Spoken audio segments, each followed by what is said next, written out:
Dear listeners, please remember that we are addressing the issue of the Jews because they are the smallest entity that Muhammadans hate more than any of the other unbelieving kuffar.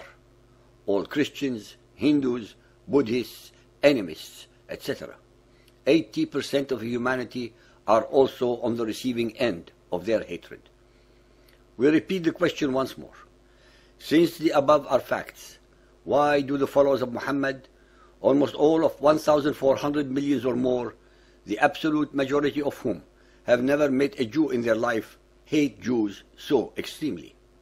The answer is, as usual, simple. They do so not because of any unhappy encounter with the Jews, but because the Arabian Muhammad in his Quran and Sunnah demands that they do. Why did the Arabian Muhammad hate the Jews with such intensity? The answer is yet again very simple. They were witnesses to his mendacities and pretensions to prophethood, just like the Christian Arabs and the pagan Arabs. Question: what do bosses of crime syndicates do with witnesses to their crimes?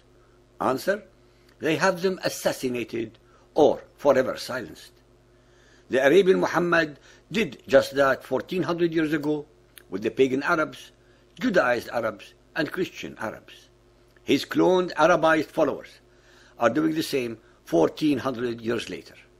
Absolutely nothing ever changes in the cult of Muhammadan Islam. Nothing. To highlight the Muhammadan Muslims' depravities, hypocrisy, and utter contempt for facts and reality, we have no choice but to compare them to the smallest, most victimized and hated group in their cult belief system, the Jews. Let us now ponder the following self-evident facts. Israelis and Jews are Semites. So are the Arabs. Hebrew and Arabic are sister languages. The Arabs claim to be descended of Ishmael, while the Jews are descended from Isaac. The Arabs emanated from the Arabian Peninsula and the Jews from the Kingdom of Judea. Why Israel and the Jews? Because they are the most aggrieved by the Arabs and other Muhammadan Muslims as a bone of contention between Islam and the West, especially the USA. 4 major reasons are the fuel that keep the Muhammadans' hatred burning. A. Unadulterated hatred of the Jews in particular, in Muhammad's Quran and Sunnah, actually his foremost victims. B. Institutionalized demonization and dehumanization of the Jews in all their media, sermons, and education systems. C. Avenging 5 major humiliating military defeats of Arab arms by the tiny Jewish population of Israel. D. A passionate jealousy that such a minuscule entity is most certainly superior in productivity, economically, scientifically, and culturally to most of the 25 Arab states, as well as most of the Muhammadan Muslim Ummah of over 1,400 million people. Therefore, they must eradicate the state of Israel and exterminate the Jews, since they are a thorn in their eye and a testament to all their otherwise self-inflicted failures. Why Israel and the Jews? Because Israel lays at the heart of the Middle East. Also, because about 20% of its population is Arab and another 40% is made up of Jews dispossessed and dislocated in the 20th century from Arab-occupied lands after their conquest in the 7th and 8th centuries AD. Why Israel and the Jews? Because we believe that by choosing this comparison, we should not be accused of racism or bias, nor of Eurocentrism. We are actually comparing what should be like for like.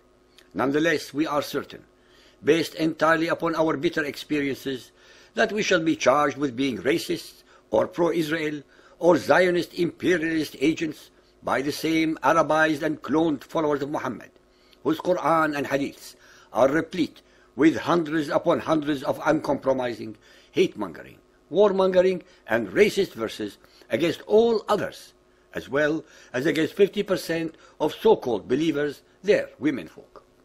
But are the followers of Moses and the followers of Muhammad essentially like for like? What will be revealed to you, ladies and gentlemen, will actually be astounding in the degree of disparities between the two groups. Before we start looking at some of the historical background and the achievement or lack thereof of the two groups, it is vitally important for you so-called believers and unbelievers to comprehend how remarkably few Jews there are in the world in comparison to the vast numbers of Muhammadan Muslims. The greatest concentration of Jews in the world today is about 5 million living in Israel. Including the Jews of Israel, the total number of Jews worldwide is a mere 14 million souls. This is 0.2% of the human population of 6.7 billion. By comparison, there are estimated to be over 1,400 million Muhammadan Muslims, of whom about 325 million are Arab and or Arabic-speaking peoples. This translates into almost 20% of humanity. To emphasize the difference, please be aware, therefore, that there are more than 100 Muhammadan Muslims to every Jew in the world. In the course of this multi-part chapter, we shall touch upon subjects, thoughts, ideas, and statements that we have dealt with earlier and will have no choice but to point out their relevance once more in this sequence.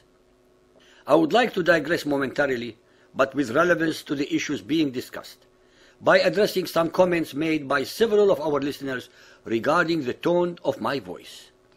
They are of the opinion that it is full of hate and anger, uncompromising and assertive. Let me tackle these comments before I embark on the remainder of this chapter. I have no hate for the followers of Muhammad because, as I have mentioned on numerous occasions, they are the first and worst victims of the cult of Muhammad. They are to be pitied and definitely not hated. Furthermore, hate consumes the mind and spirit of the individual, thus distorting and destroying one's intellect and soul. I leave this condition to the indoctrinated followers of Muhammad to prove my points whenever we watch them on television or read their comments on our chapters.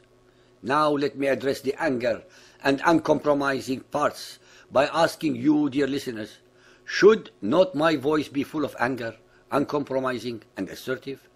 In fact, should not the voices of all of us, unbelieving kuffar, be full of anger, uncompromising and assertive?